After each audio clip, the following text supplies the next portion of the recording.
আসসালামু আলাইকুম। আমার কুয়েট 24-25 সালের ভর্তি পরীক্ষায় আরেকটি রসায়নের গুরুত্বপূর্ণ কোশ্চেন ছিল যে কোন উভমুখী বিক্রিয়ায় del n equal to half কত তাপমাত্রায় কেপি এর মান কেসি এর মানের 6 গুণ হবে। খুব একটা ইজি কোশ্চেন এবং ইন্টারেস্টিং কোশ্চেন। কত তাপমাত্রায় কেপি এর মান কেসি এর মানের 6 গুণ হবে। তাহলে আমি ধরে নিই, ফার্স্ট ধরি কেসি সমান এক্স। তাহলে কেপি কত হবে বলছে, কেপি এর মান কেসি এর 6 গুণ। কেপি এর মান কেসি এর 6 গুণ। তাহলে কেসি এর মান যদি এক্স ধরি, কেপি হবে 6x। কোশ্চেনে দেওয়া আছে ডেল এন এর মান হাফ। তাহলে আমরা কি জানি, আমরা তো জানি কেপি সমান KC R T to the power del N.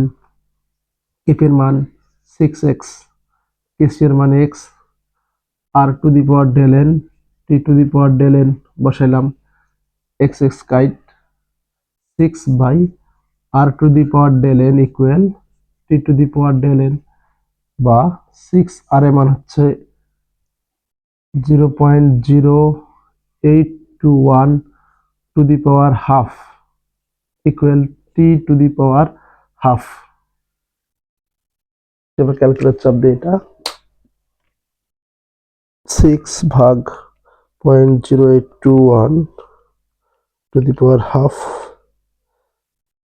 আসবে আমাদের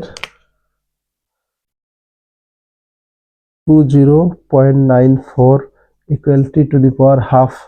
হাফটাই পাশে হয়ে যাবে স্কোয়ার, বাবু পাশে স্কোয়ার করি, স্কোয়ার করলে আমরা অ্যান্সার পেয়ে যাব।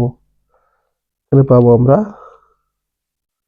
এর মান পাবো 438.49 কেলভিন। এখানে দেখো 438.49 বা 45 আছে, কিন্তু এটা সেলসিয়াস এককে। সো এককটা আমাদের ভালো করে খেয়াল করতে হবে, যদি সেলসিয়াস ছিল না কখনোই হবে না। এখন কেলভিন করো, অতএব টি সমান 438.49 মাইনাস 273.16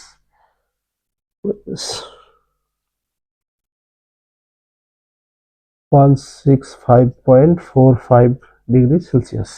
তার মানে এটাই হবে আনসার। তার মানে আমরা যে কোনো একটা কোশ্চেন যদি দেখে অ্যান্সার, মানে অ্যান্সার বের করার সঙ্গে সঙ্গে অ্যান্সার বিষয় একটু এককগুলো খেয়াল রাখতে হবে। এখানে 438.4, এখানেও ছিল